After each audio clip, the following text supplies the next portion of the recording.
When I was living on the streets, I would tell my friends, hey, Manzini, when I grow up, I want to be a pilot. And guys would just laugh at me.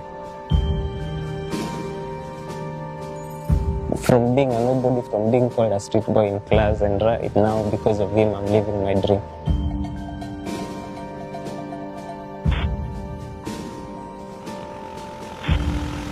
My father died in the year 2002, and his family came and grabbed everything that we had. That's how I ended up going on the streets of Nairobi. Life on the streets was not, it was very tough. I had to find food for me and my younger siblings. So this is the gate where I would bring my younger sister and my mother. This is where they would come and sleep. I would always look for money so that they can sleep somewhere, yes, outside, but near watchmen who I would always have to pay, so that to avoid the older boys who were living on the streets to come and rape them. Pia mimi nilikuwa msetu wa base hapa bomb blast, mimi nilikuwa hapa hivi. Mostly our main source of income was begging, and at times people would just get tired of giving. It all started from here, from this street over here. This is where my life changed completely.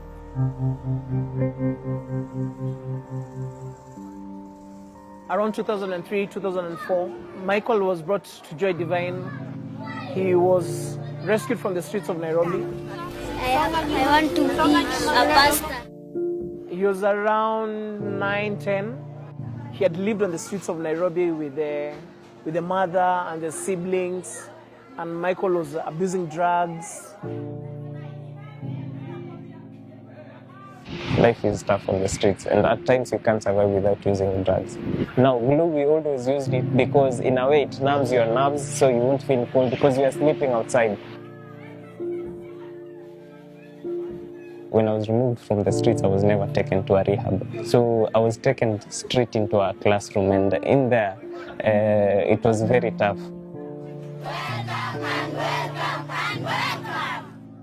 When he was rescued and brought over to Joy Divine, you could see that there's something different about him. He had initiative, he was a smart boy, he was enterprising, he was joyful, he was willing to help.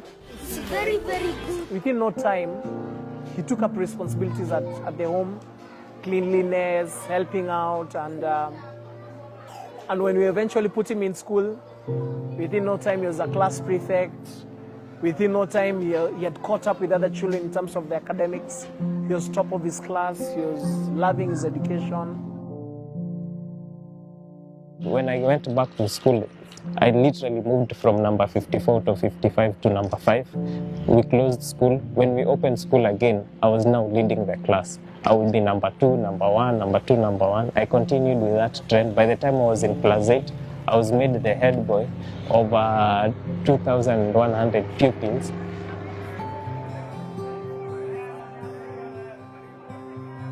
I see success. I thank God for the long hours and the many sleepless nights, and just seeing that it was worth it. And if it weren't for him, I don't think I would be here. You know, there's this saying that says that making a million friends is not a miracle. The miracle is to make a friend who will always stand by forever. It was worth the sweat, it was worth the tears, it was worth the wait, it was worth being patient and mentoring and building up.